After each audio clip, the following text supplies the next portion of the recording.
குழந்தைங்களுக்கு ஹெல்த்தியான ஒரு மக்கானா ஸ்நாக்ஸ் செய்யலாமா? நான் எப்போ சூப்பர் மார்க்கெட் போனாலும் இது என்னடா பஞ்சு மாதிரி இருக்குது அப்படின்னு தொட்டு பார்த்துட்டு வந்துடுவேன். இதோட பேர் கூட இப்போ தான் மக்கானான்னு தெரியும். சோளத்தில் பாப்கார்ன் செய்கிற மாதிரி லோட்டஸோட சீட்ஸ்லேருந்து இந்த மக்கானா ரெடி பண்ணுறாங்க. ஃபஸ்ட்டு இது ஒரு வானலில் போட்டு நல்லா ட்ரை ரோஸ்ட் பண்ணி எடுத்துக்கிட்டேன். இதை அரைகுறையாக சமைச்சு சாப்பிட்டோம்னா நம்மளுக்கு ஸ்டொமக் பெயின்லாம் வரும்னு சொல்கிறாங்க. அதனால் இதை நல்லா வறுத்து எடுத்துக்கோங்க. இதை வேறு ஒரு பிளேட்க்கு ட்ரான்ஸ்ஃபர் பண்ணி வச்சுக்கிட்டேன். அதே கடாயில் கொஞ்சமாக ஆயில் சேர்த்து காஷ்மீரி சில்லி பவுடர், மஞ்சள் தூள், மிளகாத்தூள், பிரியாணி மசாலா, தேவையான அளவு உப்பு சேர்த்து நல்லா மிக்ஸ் பண்ணி நல்லா ரோஸ்ட் பண்ணி வச்சுருந்த மக்கானாவையும் சேர்த்து மிக்ஸ் பண்ணி எடுத்துக்கிட்டேன்.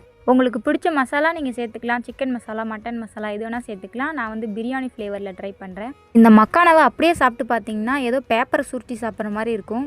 ஆனால் இதில் நிறைய சத்து இருக்குது. அவ்வளோதான், இந்த மக்கானா பாப்கார்ன் சூப்பராக ரெடி ஆயிடுச்சு. இதை சாப்பிட்டு பார்த்தா வேறு லெவலில் இருந்துச்சு. அப்படிலாம் சொல்ல மாட்டேன், இது சுமாராக தான் இருந்துச்சு. ஓகே, மறக்காமல் நம்ம சேனலை சப்ஸ்கிரைப் பண்ணுங்கள்.